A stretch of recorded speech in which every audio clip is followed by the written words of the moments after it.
Escribe en los comentarios desde qué país nos ves. No olvides suscribirte y darle like al video. Imaginen una casa en Filadelfia, un hogar que debería resonar con risas de bebés, pero que en cambio está sumido en un silencio sepulcral. Entre 1949 y 1968, Marie Noé dio a luz a 10 hijos. 8 de ellos murieron antes de cumplir los 2 años, cada uno de forma súbita e inexplicable. Los médicos lo llamaron síndrome de muerte súbita del lactante, una tragedia insondable. Pero, ¿era realmente el destino? ¿O algo mucho más siniestro se ocultaba tras las puertas cerradas de la casa Noé? Esta es la historia de una madre afligida y el aterrador misterio de sus bebés perdidos. Filadelfia, mediados del siglo XX.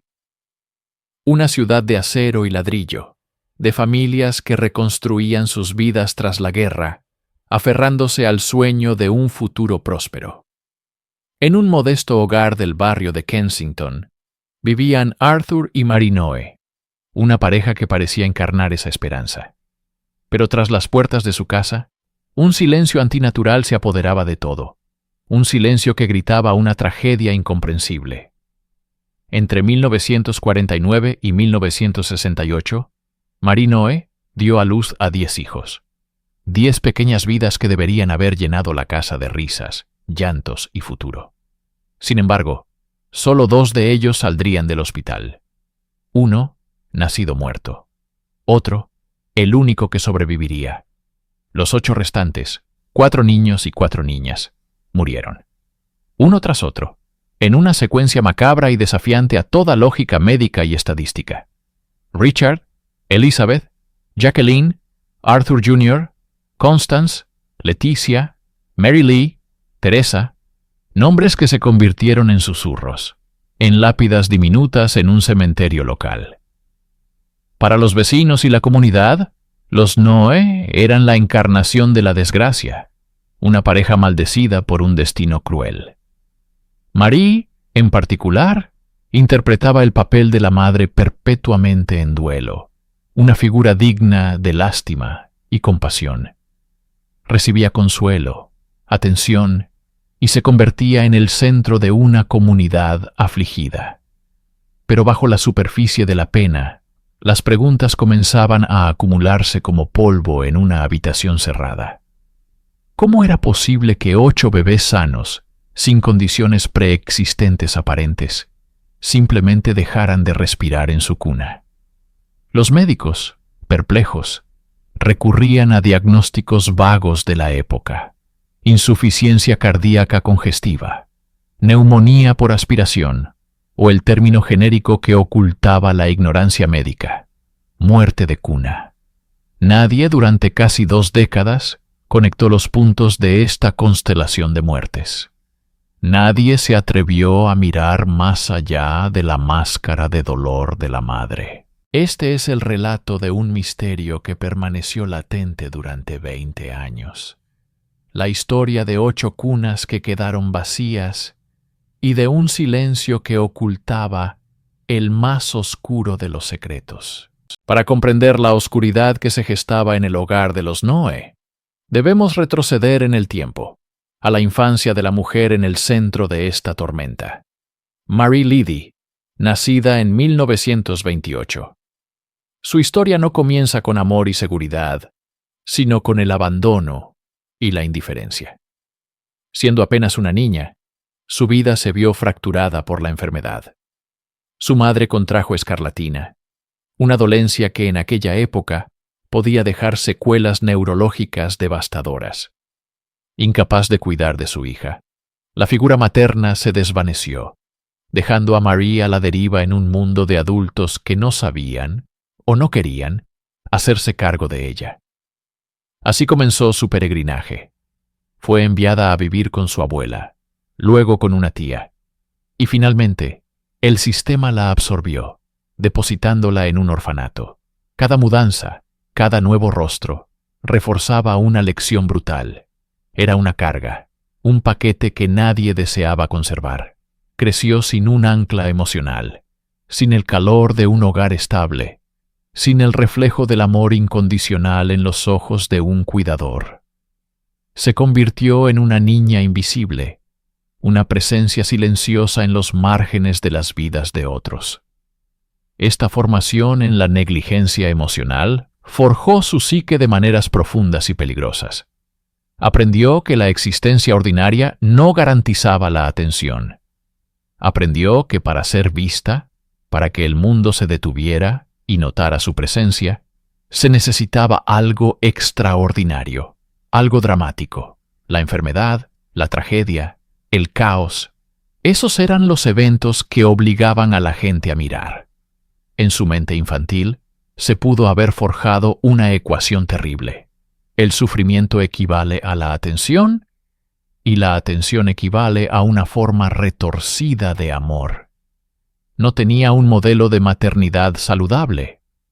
¿Cómo podría dar lo que nunca recibió? Su concepto de cuidado estaba intrínsecamente ligado a la crisis. Esta niña, a la que nadie prestó verdadera atención, crecería para convertirse en una mujer que por los medios más espantosos imaginables se aseguraría de que el mundo entero nunca más pudiera ignorarla.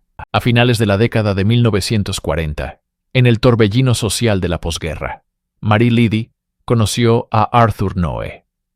Él trabajaba como obrero en una empresa constructora, un hombre descrito por todos como tranquilo, reservado y quizás demasiado pasivo. Ella, por su parte, era una joven que anhelaba desesperadamente la normalidad que nunca tuvo.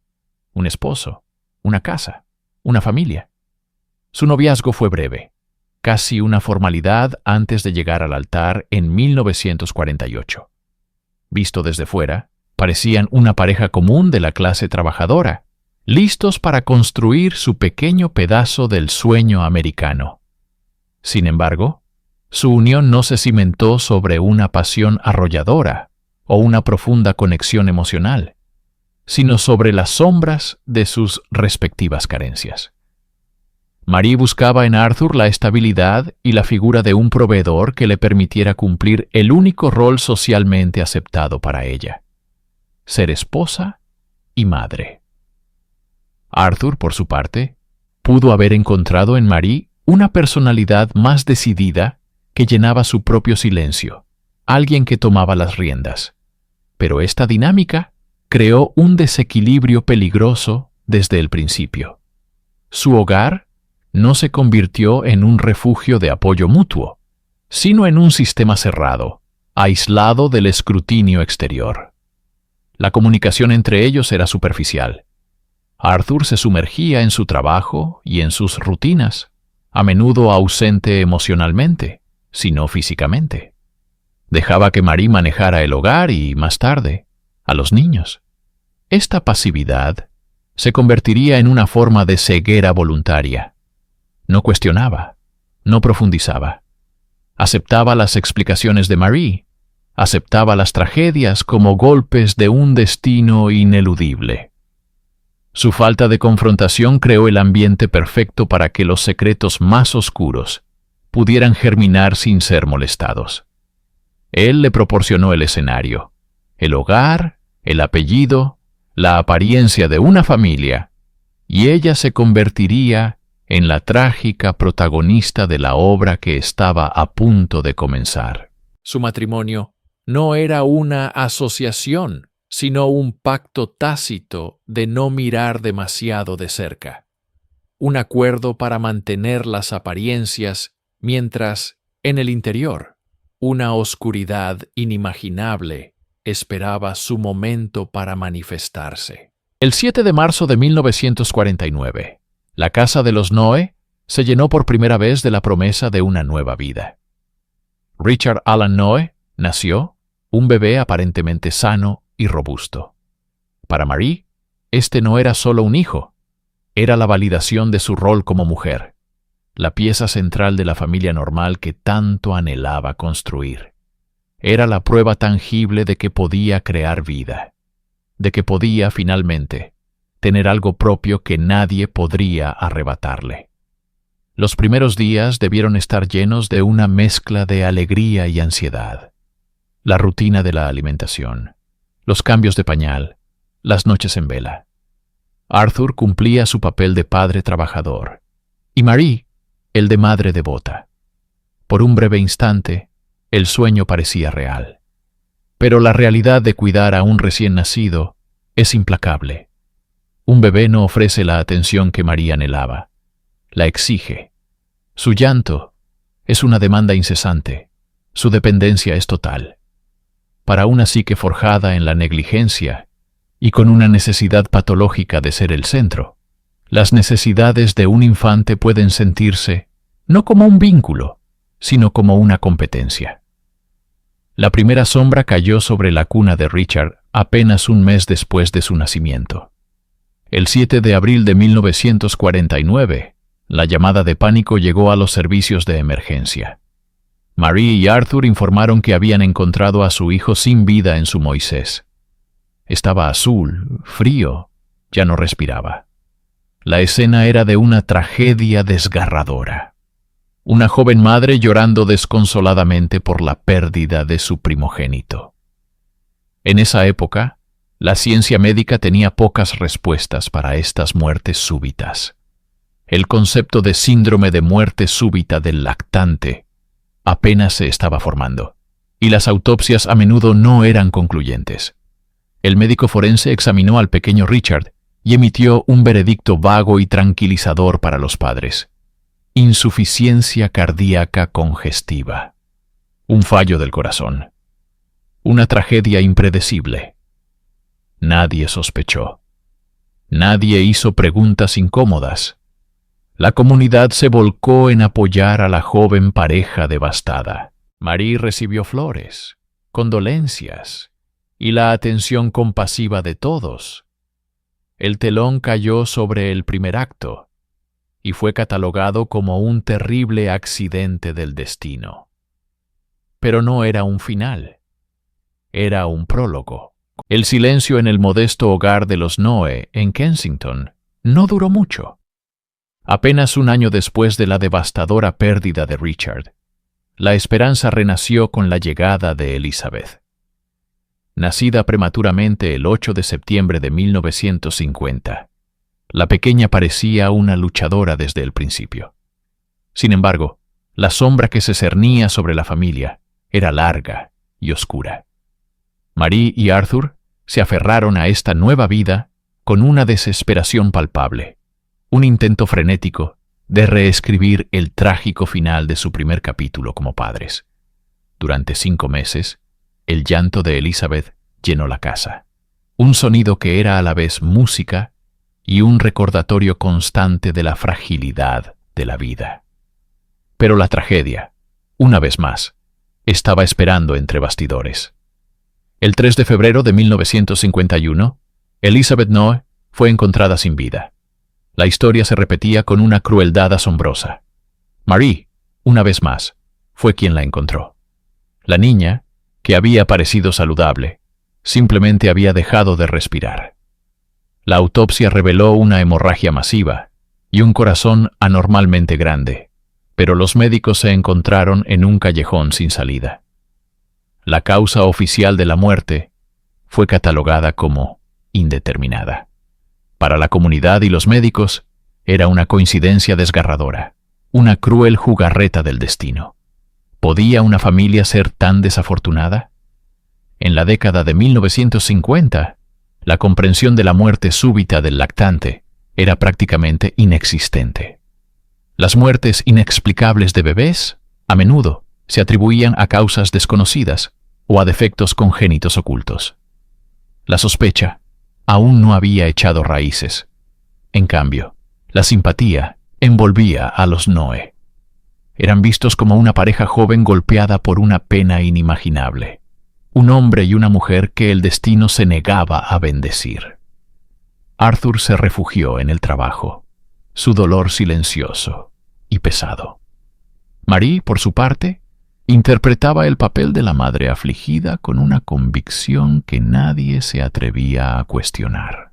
El luto se convirtió en la atmósfera de su hogar, un velo espeso que ocultaba una verdad mucho más siniestra que la mala suerte. La primavera de 1952 trajo consigo un nuevo embarazo. Para los observadores externos, la persistencia de Marie y Arthur era un testimonio de su inquebrantable deseo de formar una familia, un acto de fe contra un destino cruel. El 23 de abril nació Jacqueline. La alegría, sin embargo, fue efímera y teñida de un pánico subyacente. Cada respiración de la recién nacida era monitoreada con una intensidad febril. La casa de los Noe se había convertido en un santuario de ansiedad. Esta vez, la tragedia no esperó meses. Golpeó con una velocidad aterradora. Apenas 13 días después de su nacimiento, el 3 de mayo, Jacqueline fue llevada de urgencia al hospital. Estaba cianótica, luchando por cada bocanada de aire. Los médicos trabajaron frenéticamente, pero no pudieron salvarla. Murió ese mismo día. La causa oficial de la muerte fue registrada como bronconeumonía y miocarditis supurativa, una inflamación del músculo cardíaco. 3 hijos, 3 muertes en menos de 3 años. La aguja de la simpatía comenzó a temblar, vacilando hacia la sospecha. En los pasillos esterilizados del hospital, lejos de los oídos de la afligida pareja, los médicos y las enfermeras comenzaron a susurrar. Las probabilidades estadísticas de que algo así ocurriera de forma natural eran astronómicamente bajas. Las explicaciones médicas, aunque plausibles de forma aislada, comenzaban a parecer insuficientes cuando se consideraban en conjunto. ¿Era posible una enfermedad genética no descubierta que afectara a todos sus hijos? ¿O había algo más? La conducta de Marie fue observada más de cerca. Su dolor parecía performativo para algunos, una exhibición pública que carecía de la profundidad privada de una madre verdaderamente devastada. Otros, sin embargo, la defendían, argumentando que el trauma repetido podría manifestarse de maneras extrañas e impredecibles. La comunidad de Kensington estaba dividida entre la piedad y una creciente inquietud. La casa de los Noe ya no era solo un lugar de luto. Se estaba convirtiendo en el epicentro de un misterio inquietante.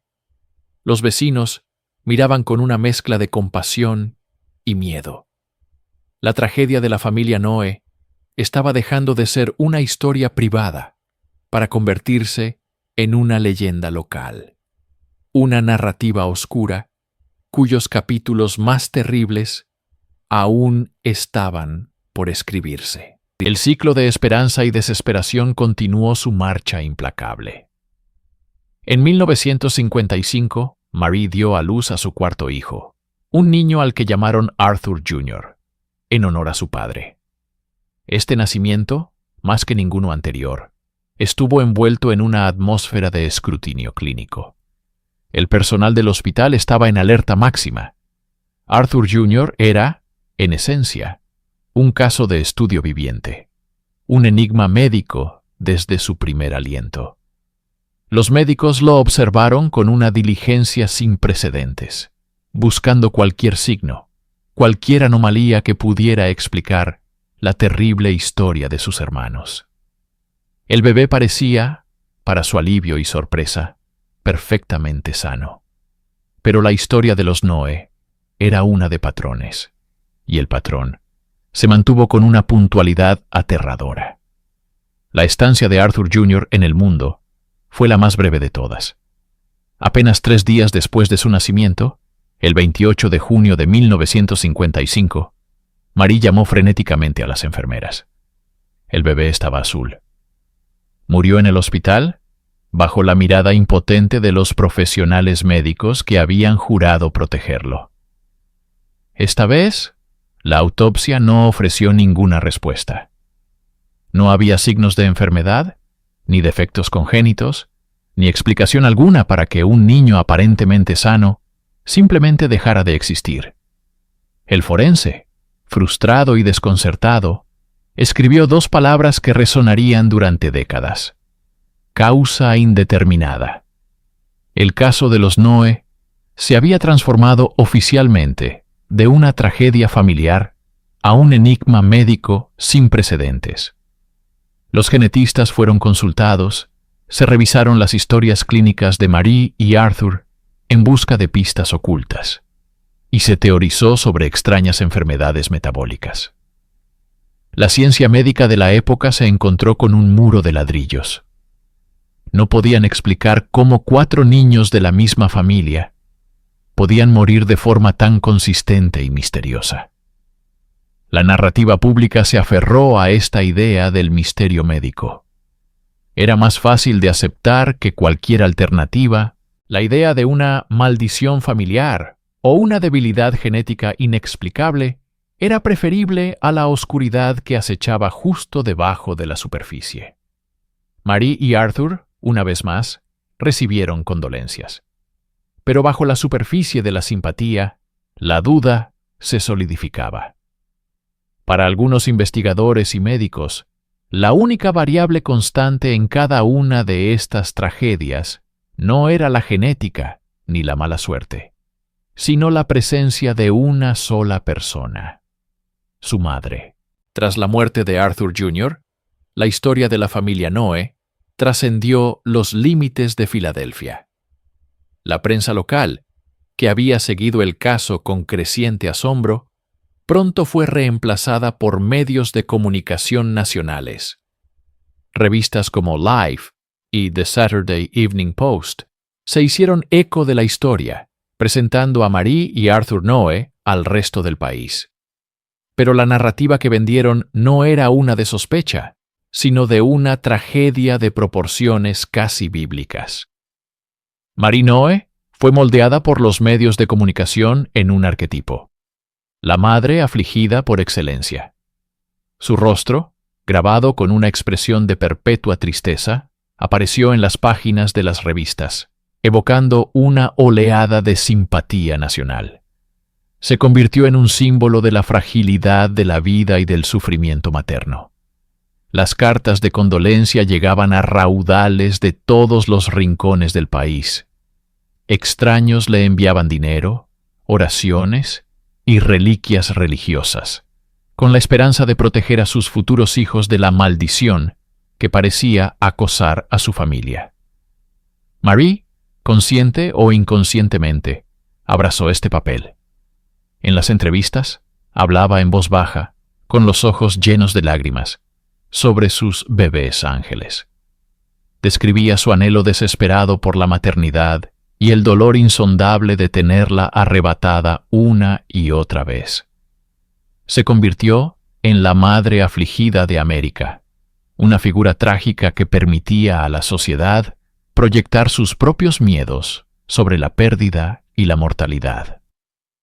Este estatus público se convirtió en su armadura más eficaz. ¿Quién podría sospechar de una mujer tan visiblemente destrozada?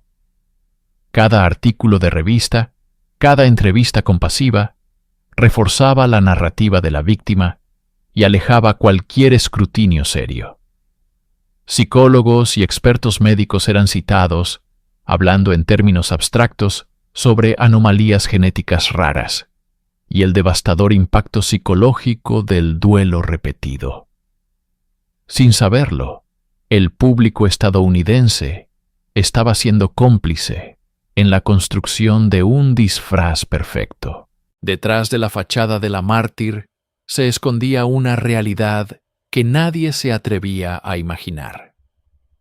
La simpatía nacional era un escudo que le permitía operar con impunidad, preparando el escenario para que el ciclo de muerte continuara, ahora bajo los focos de una nación que solo veía lo que ella quería que vieran. Una madre con el corazón roto. Para el año 1958, el hogar de los Noe era un santuario de luto perpetuo, un lugar donde la esperanza nacía solo para ser extinguida casi de inmediato. Tras la pérdida de 5 hijos, cualquier persona razonable se habría sumido en una desesperación sin fondo. Sin embargo, Marie quedó embarazada una vez más, esta vez de gemelos. Para la comunidad, y quizás para los propios Noé, esto parecía una señal del destino, una forma en que el universo intentaba compensar las pérdidas anteriores con una doble bendición. El 23 de abril de 1958, nacieron Catherine y Arthur Jr. Eran pequeños, prematuros, pero parecían tener la voluntad de vivir. Por un breve y agónico instante, la casa en Kensington se llenó con el sonido de 2 nuevos llantos. Pero la sombra que se cernía sobre esa familia era insaciable. Apenas 24 horas después de su nacimiento, el 24 de abril, Catherine dejó de respirar. Marie relató la misma historia desgarradora. La encontró azul, sin vida. Los médicos, ya familiarizados con la tragedia de los Noé, quedaron perplejos. El diagnóstico oficial fue fibroelastosis subendocárdica congénita, una rara afección cardíaca. La tragedia, sin embargo, no había terminado de escribir su capítulo más cruel. Al día siguiente, el 25 de abril, Arthur Jr., el segundo gemelo, también murió. La causa de muerte registrada fue idéntica a la de su hermana. 2 bebés, en 2 días. La noticia conmocionó a Filadelfia. La simpatía pública hacia Marie y Arthur alcanzó su punto álgido. Eran vistos como los protagonistas de una tragedia griega, una pareja marcada por una maldición genética inexplicable. Nadie, ni los médicos más experimentados, ni los vecinos más cercanos, se atrevía a susurrar la palabra asesinato. La idea era demasiado monstruosa, demasiado impensable. ¿Cómo podría una madre soportar la pérdida de 7 hijos? La pregunta que nadie se hacía era mucho más oscura. ¿Cómo podría una madre causarla? Mientras la comunidad lloraba con ellos, la verdad permanecía oculta bajo capas de diagnósticos médicos confusos y una actuación de dolor que merecía un escenario. 4 años de un silencio inquietante pasaron sobre la casa de los Noé. 4 años en los que no hubo nacimientos ni muertes. Parecía que el ciclo de tragedias finalmente había terminado. Pero en junio de 1962, Marie dio a luz una vez más. Su nombre era Mary Lee. Esta vez, las cosas parecían diferentes. Mary Lee superó las primeras horas críticas, los primeros días, las primeras semanas. Creció, mostrando una vitalidad que sus hermanos nunca tuvieron la oportunidad de demostrar. Durante 6 meses, la pequeña Mary Lee fue un faro de esperanza. Reía, comía y parecía un bebé perfectamente sano y normal. La familia y los pocos que aún seguían su historia se permitieron creer que la maldición, fuera lo que fuese, se había roto. Pero el invierno de 1963 trajo consigo el frío familiar de la muerte. El 4 de enero, Marie llevó a Mary Lee al hospital, afirmando que la bebé no estaba bien. Los médicos la examinaron exhaustivamente, pero no encontraron nada alarmante. La enviaron a casa, declarándola sana. Horas más tarde, Arthur Noé hizo una llamada frenética. Mary Lee no respiraba. Cuando llegaron los paramédicos, ya era demasiado tarde. La octava hija de Marie y Arthur Noé estaba muerta. La autopsia citó bronconeumonía como la causa oficial. Para entonces, el patrón era tan consistente que resultaba ensordecedor en su silencio. 8 niños, 8 muertes súbitas e inesperadas en el hogar, a menudo después de haber sido declarados sanos. El caso se había convertido en una leyenda médica local, un rompecabezas sin solución para patólogos y genetistas, que buscaban una respuesta científica a una pregunta que no era de su campo. La simpatía de la comunidad comenzaba a erosionarse, reemplazada por una mórbida fascinación y susurros apenas audibles. La probabilidad estadística de que 8 hermanos murieran de causas naturales no relacionadas era astronómicamente baja, casi una imposibilidad. Sin embargo, la ausencia de pruebas físicas de un acto criminal dejaba a todos en un punto muerto. Mary Lee fue enterrada junto a sus 7 hermanos, la octava tumba en una fila que desafiaba toda lógica y compasión. Y con su muerte, parecía que la historia de los bebés Noé llegaba a su fin definitivo. Tras la muerte de Mary Lee, la octava, y al parecer, última tragedia, algo cambió en la estrategia de los Noé para formar una familia. Quizás aceptaron la idea de una extraña maldición genética que solo ellos portaban, o quizás, simplemente, la farsa de los embarazos y las muertes se había vuelto demasiado arriesgada y agotadora. En 1964, tomaron una decisión que alteraría fundamentalmente la narrativa de su historia. Decidieron adoptar. En agosto de ese año, un niño pequeño, a quien llamaron Arthur Jr., un nombre ya cargado con el peso de 2 fantasmas, llegó a su hogar. Este niño no compartía su sangre, no había sido gestado en el vientre de Marie, y, milagrosamente, sobrevivió. La llegada de Artie, como lo llamaban, pareció normalizar a la familia.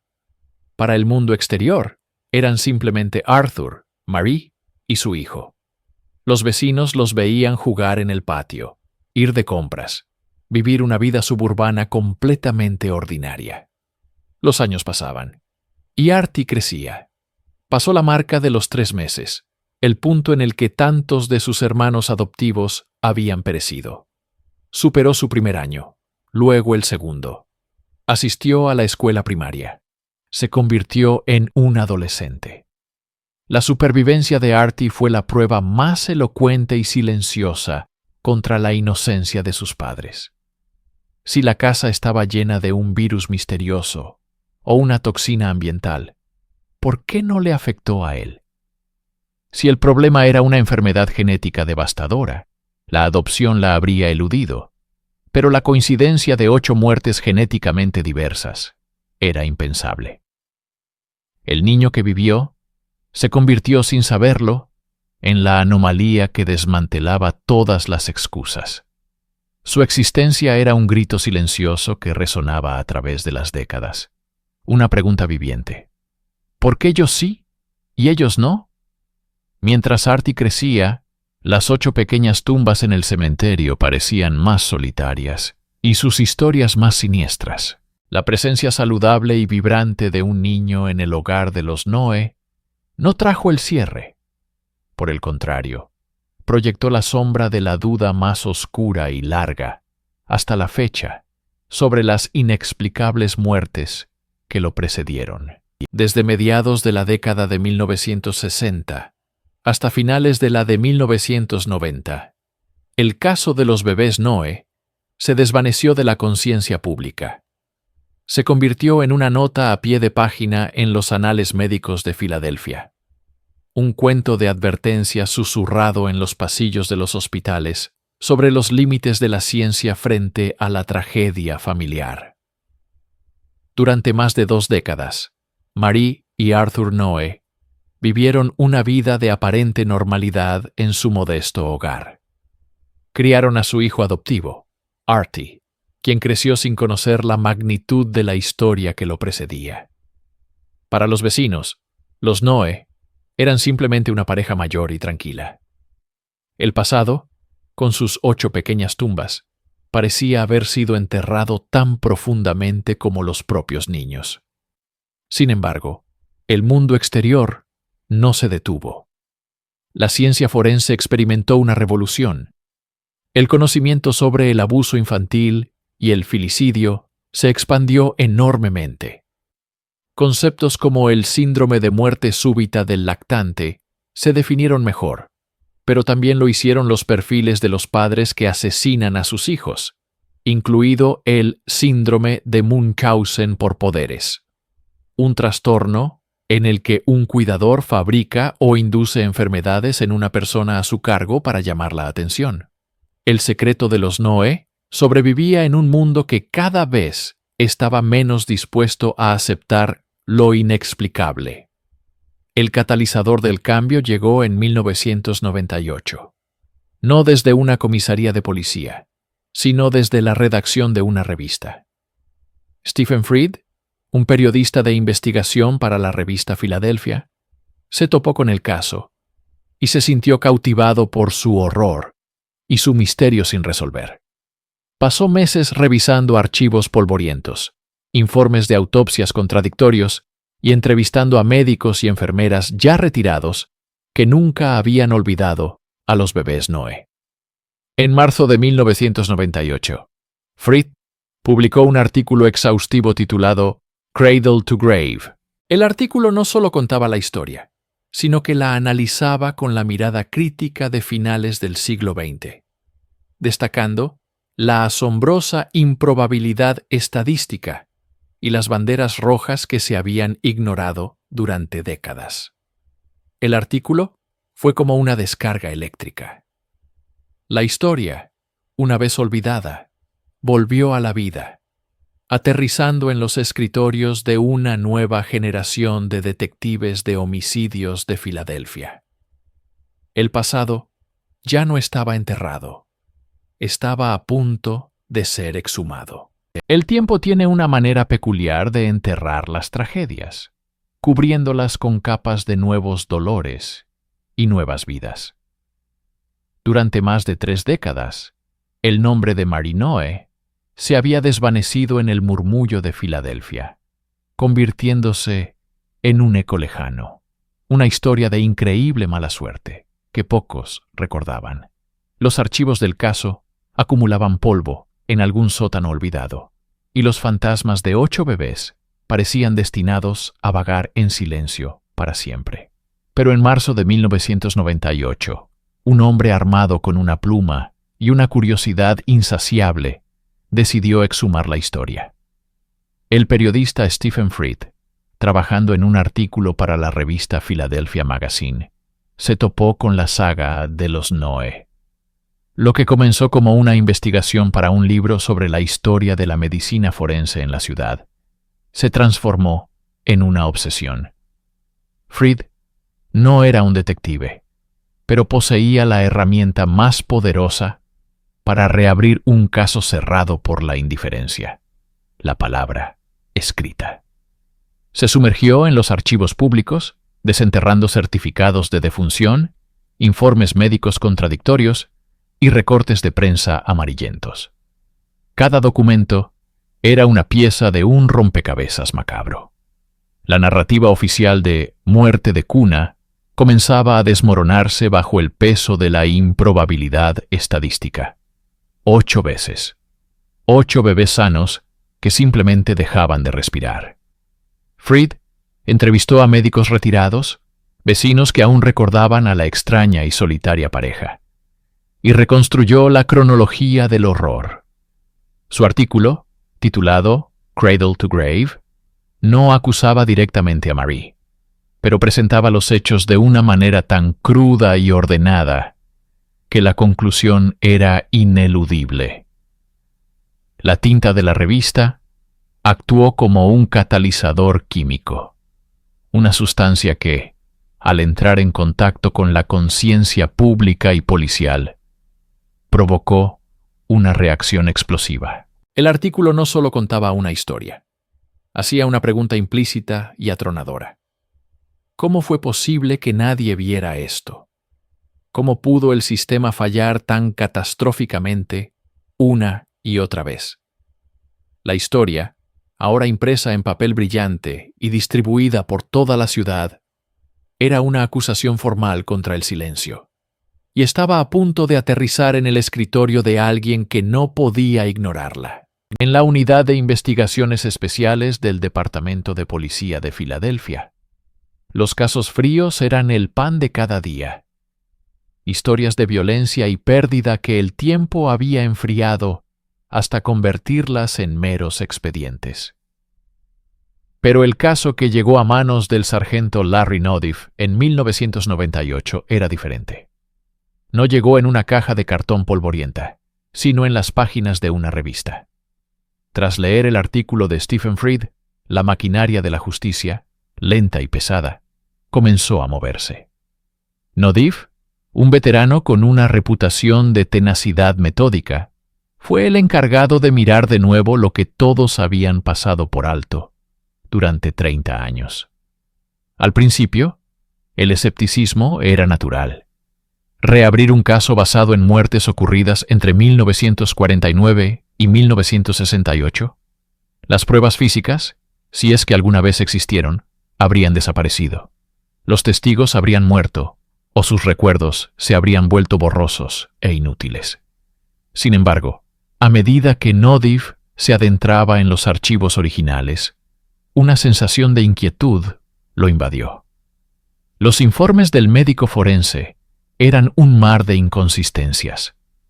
Las descripciones de las escenas de muerte, escritas por los policías de la época, eran escuetas, pero revelaban un patrón escalofriante. Marie Noe era casi siempre la única persona presente cuando los bebés dejaban de respirar. No había indicios de una enfermedad genética concluyente. No había una explicación lógica que pudiera abarcar la muerte de 8 de sus hijos, mientras que otros 2, uno adoptado y otro que sobrevivió brevemente, no mostraban los mismos problemas. Nodif no estaba investigando un asesinato, estaba investigando una anomalía estadística tan extrema que desafiaba toda lógica médica y humana. Se dio cuenta de que el mayor error del pasado no fue la falta de tecnología forense, sino una falla de imaginación. Nadie podía concebir que una madre fuera capaz de tal cosa. Era un tabú social tan poderoso que actuó como un escudo para Marie. El detective comenzó a reconstruir la vida de los Noe. No solo las muertes. Entrevistó a Stephen Fried, al personal del hospital que aún vivía, y poco a poco la imagen de Marie comenzó a cambiar. Dejó de ser una figura trágica para convertirse en el epicentro de un misterio insondable. Nodif sabía que no tenía un arma homicida ni una escena del crimen. Solo tenía el patrón. Y con eso tomó una decisión que sellaría el destino de Marie Noe. Era hora de hablar con ella. La sala de interrogatorios era un espacio diseñado para desnudar el alma. Paredes de un color neutro y deprimente. Una mesa de metal. 2 sillas. El 5 de agosto de 1998, Marie Noe, ahora una mujer de 70 años, frágil y de apariencia inofensiva, se sentó frente al sargento Larry Nodif y al detective Joe Roches. No había agresión en el aire, ni voces elevadas. Solo el peso aplastante de 5 décadas de secretos. Durante horas, los detectives hablaron con ella. No la acusaron. En su lugar, la guiaron a través de su propia historia, su propia tragedia, utilizando una técnica de interrogatorio compasiva, pero implacable. Le hablaron de cada bebé, uno por uno, evocando sus nombres. Richard, Elizabeth, Jacqueline, Arthur Jr. Le mostraron las fotografías, los informes médicos. Le preguntaron cómo se sentía, qué recordaba. Marie repetía la misma historia que había contado durante años. Los encontraba azules, sin vida, víctimas de una fuerza desconocida. Pero Nodif y Roches no cedieron. Con cada pregunta, con cada recuerdo doloroso que la obligaban a confrontar, las grietas en su fachada comenzaron a aparecer. El detective le habló de la presión, del estrés de ser una madre joven, de la posibilidad de que no supiera lo que hacía, de que hubiera perdido el control. Le ofrecieron una salida, no una excusa, sino una explicación que su mente pudiera aceptar. Y entonces ocurrió. Como el lento derrumbe de un dique, las defensas que Marie había construido durante toda una vida se vinieron abajo. La negación se convirtió en un sollozo silencioso, y luego en palabras. «Lo hice», susurró. La confesión brotó en un torrente caótico. Describió cómo había usado una almohada para asfixiar a 4 de sus hijos. Richard, Elizabeth, Jacqueline y Daniel. Los otros 4, afirmó, murieron por causas naturales, aunque no podía estar segura. Dijo que no sabía por qué lo hizo, que los niños lloraban y ella solo quería que se callaran, que se sentía abrumada, una madre inadecuada, atrapada en un ciclo de maternidad y muerte que no podía controlar. La confesión, grabada en cinta, fue el final de un misterio que había perseguido a Filadelfia durante 50 años. Los fantasmas finalmente tenían una voz, y esa voz era la de su propia madre. Con la confesión sobre la mesa, la pregunta fundamental cambió del ¿cómo? Al ¿por qué? ¿Qué tormenta psicológica se desataba dentro de la mente de Marie Noe para llevarla a cometer actos tan impensables? Los fiscales y psicólogos se enfrentaron a un abismo. No había un motivo claro como el dinero de un seguro o la venganza. La respuesta parecía residir en un laberinto oscuro de enfermedad mental, un territorio poco comprendido en la época en que ocurrieron los crímenes. Una de las teorías más prominentes fue el síndrome de Munchausen por poder, hoy conocido como trastorno facticio impuesto a otro.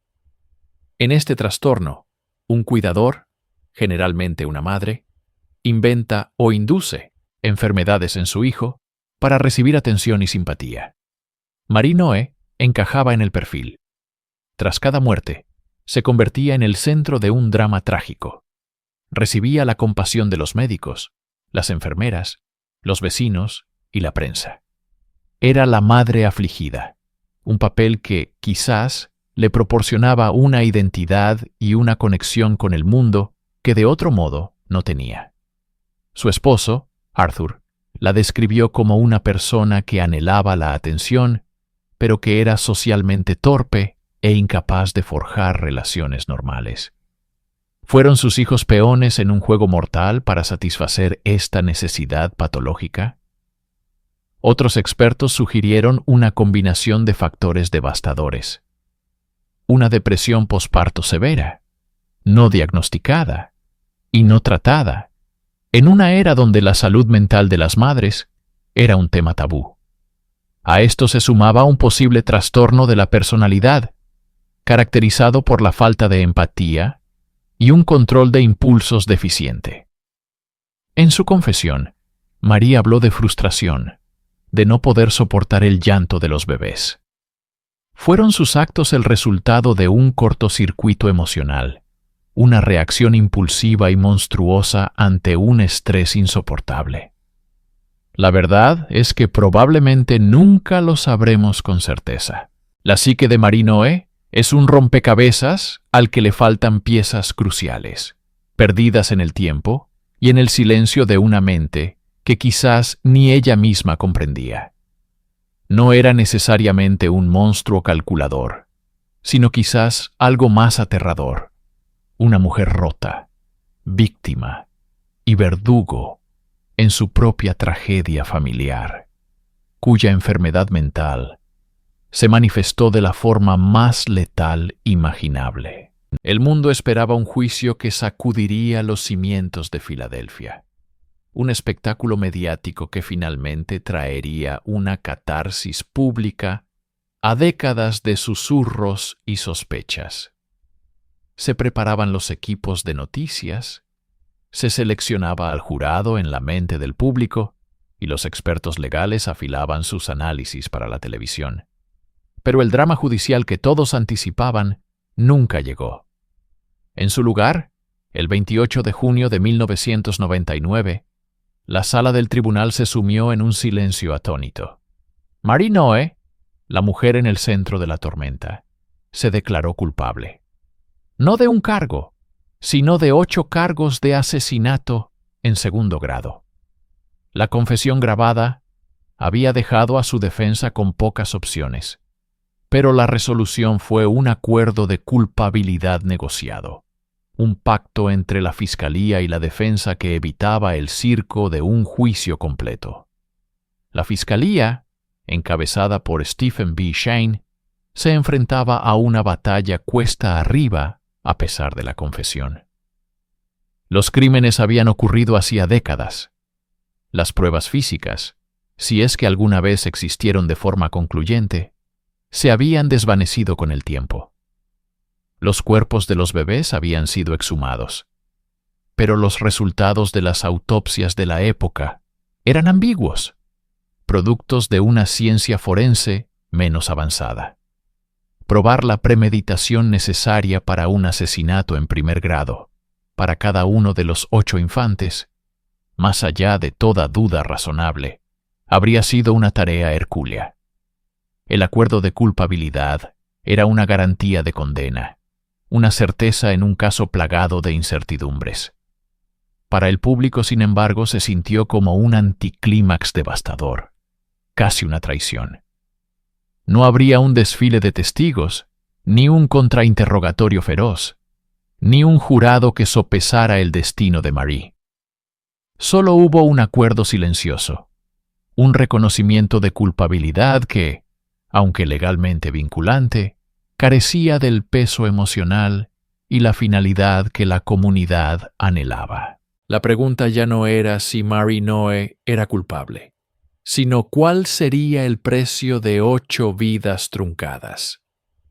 La respuesta, al igual que el acuerdo, sorprendería y enfurecería a partes iguales. El martillo del juez no resonó con la furia que muchos esperaban.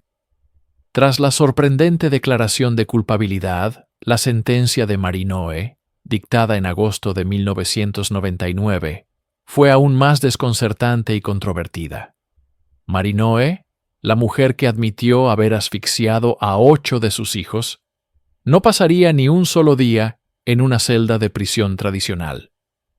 En su lugar, el juez le impuso una sentencia de 20 años de libertad condicional, con los primeros 5 años bajo un estricto arresto domiciliario.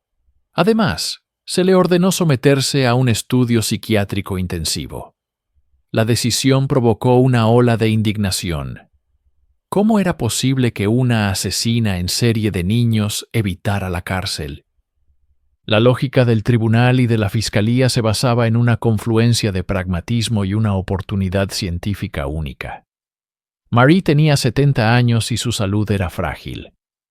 Argumentaron que encarcelarla en una prisión estatal sería costoso y de poco valor punitivo o rehabilitador. Pero el factor más crucial fue el argumento de que Marie Noe representaba un caso de estudio sin precedentes. Los psiquiatras y criminólogos veían en ella una oportunidad de oro para investigar las profundidades de la mente de alguien que podría sufrir el síndrome de Munchausen por poderes, o algún otro trastorno disociativo o de personalidad no diagnosticado. Su sentencia se convirtió, en efecto, en un experimento. Su hogar, la misma casa en Kensington, donde sus hijos dieron su último aliento, se transformó en su celda. Una prisión sin barrotes, pero monitoreada electrónicamente, donde su mente sería el principal objeto de escrutinio. Para los fiscales, era una forma de extraer algún tipo de conocimiento útil de una tragedia incomprensible. Para los críticos, era una injusticia flagrante, un desprecio por las vidas de Richard, Elizabeth, Jacqueline, Arthur Jr., Constance, Leticia, Mary Lee y Catherine. La sentencia priorizaba la curiosidad científica sobre el castigo, el análisis clínico sobre la retribución. Marie Noe viviría sus años restantes en el escenario de sus crímenes, no como una reclusa pagando su deuda, sino como un espécimen bajo el microscopio, dejando una pregunta persistente en el aire. ¿Era esto justicia? ¿O simplemente una forma más sofisticada de explotación? El caso de Marie Noe no terminó con su sentencia. De hecho, en muchos sentidos, fue entonces cuando comenzó su verdadero legado. Más allá del drama personal y la tragedia familiar, esta historia dejó una cicatriz indeleble en los campos de la medicina, la ley y la criminología, una que alteró para siempre la forma en que el sistema aborda la muerte infantil. Antes de que el caso Noe saliera a la luz pública, el síndrome de muerte súbita del lactante era un diagnóstico frecuente y a menudo final. Se consideraba una tragedia inexplicable, un misterio médico que dejaba a los padres de luto y a los investigadores con pocas respuestas. El caso de los Noe destrozó esta inocencia. Demostró de manera escalofriante que el SMSL podía ser utilizado, consciente o inconscientemente, como un velo para ocultar el filicidio. La idea de que una madre pudiera dañar repetidamente a sus propios hijos para atraer atención o simpatía, la dinámica central del síndrome de Munchausen por poderes, pasó de ser una teoría psicológica oscura a una aterradora posibilidad forense. Como resultado directo, los protocolos para investigar las muertes infantiles inexplicables se volvieron mucho más rigurosos. Los médicos forenses y los patólogos pediátricos comenzaron a mirar con mayor escepticismo los casos de múltiples muertes infantiles en una misma familia. Las escenas de muerte se examinaban con el mismo rigor que las de un homicidio de adultos. Las academias de policía y las facultades de medicina de todo el país incorporaron el caso Noe en sus planes de estudio como un ejemplo paradigmático de la asfixia encubierta y los trastornos facticios. Se convirtió en una lección fundamental. La historia familiar es tan importante como la evidencia física. El caso obligó al sistema a confrontar una verdad incómoda. El mal puede esconderse en el lugar más sagrado, el vínculo entre una madre y su hijo. La cicatriz que dejó el caso de Marie Noe es dolorosa, pero también es una marca de progreso. Cada vez que un investigador hoy en día se niega a aceptar una muerte infantil como simplemente inexplicable, cada vez que un médico mira más allá de los síntomas para ver un patrón de abuso, está operando a la sombra de los 8 bebés perdidos de Filadelfia. Sus muertes, aunque trágicas, se convirtieron en un catalizador para un cambio que, con suerte, ha salvado a innumerables otros. Tras la sentencia, Marie y Arthur Noe se desvanecieron de los titulares y se retiraron a la quietud de su casa en Kensington. La misma casa que había sido testigo silencioso de 8 tragedias indescriptibles se convirtió en su santuario y su prisión. Bajo arresto domiciliario y supervisión psiquiátrica, la vida de Marie se convirtió en una rutina de evaluaciones y reflexiones forzadas. Sin embargo, los estudios intensivos sobre su psique no arrojaron las respuestas claras que la ciencia esperaba. Marie siguió siendo un enigma, una mujer de contradicciones, a menudo presentándose como una víctima de circunstancias trágicas. Su confesión un recuerdo brumoso y distante. ¿Fue su admisión un momento de claridad o de coacción? La verdad permaneció enterrada bajo capas de negación y posible patología. La dinámica con Arthur también era un misterio. Él permaneció a su lado hasta el final, un pilar de apoyo aparentemente inquebrantable. ¿Fue su lealtad el producto de un amor ciego, una negación profunda, o una complicidad silenciosa? Nunca se presentaron cargos en su contra, y se llevó sus secretos a la tumba cuando murió en 2009. Su fallecimiento dejó a Marie sola, rodeada por los fantasmas de una vida que nunca pudo ser. Marie Noe murió en un asilo de ancianos en agosto de 2016, a la edad de 88 años. Su muerte, al igual que gran parte de su vida, fue silenciosa y discreta. La casa de la calle North Lee quedó finalmente vacía, un monumento de ladrillo a una de las historias más oscuras y perturbadoras de Filadelfia. El caso está legalmente cerrado. Hay una confesión, una condena. pero el entendimiento completo sigue siendo elusivo. No sabemos qué tormenta se desataba en la mente de Marie cada vez que sostenía a uno de sus hijos en brazos. No comprendemos la naturaleza exacta de su enfermedad o de su maldad. Solo quedan los ecos. Los ecos de 8 vidas breves, 8 futuros robados. Y el eco persistente de una pregunta que nunca podrá ser respondida por completo. ¿Por qué? La casa está vacía ahora, pero en la memoria de la ciudad, los llantos nunca se han desvanecido del todo.